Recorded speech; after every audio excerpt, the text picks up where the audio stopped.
ஏங்க, கூமாப்பட்டியில குரங்கு சேட்டை அதிகரிச்சிருச்சுங்க. எனக்கும் பசிக்கும்ல, எவ்வளவு நேரம் தான் பசி தாங்குறது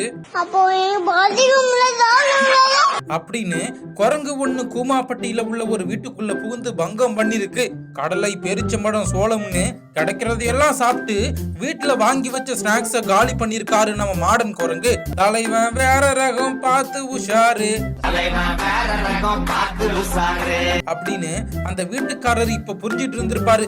அதாவது விருதுநகர் மாவட்டத்தில் உள்ள வத்ராயிருப்பு அடுத்த உலக ஃபேமஸான கூமாப்பட்டி பகுதியில கடந்த சில நாட்களா 2 குரங்குகள் சுற்றி வந்துட்டு இருந்திருக்கு.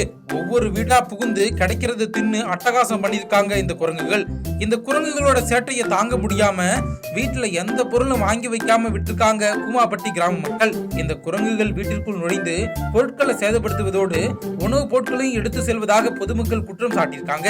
மேற்கொண்டு பொதுமக்கள் நடமாட முடியாதவாறு குரங்குகள் அச்சுறுத்தி வருவதாகவும் புகார் தெரிவிச்சிருக்காங்க. எனவே ஊருக்குள் சுற்றி திரியும் குரங்குகளை வனத்துறையினர் பிடிச்சு காட்டு பகுதிக்குள்ள விட வேணும்னு கோரிக்கையும் வச்சிருக்காங்க. எங்க கூமாப்பட்டிய பாருங்க அப்படின்னு கொஞ்ச நாளைக்கு முன்னாடி ட்ரெண்ட் பண்ணி விட்டாரு ஒரு இளைஞர். இந்த நிலையில தான் அந்த கூமாப்பட்டியில இப்ப குரங்குகள் தொல்லை நாளுக்கு நாள் அதிகரிச்சுட்டு வந்துட்டு இருக்கு.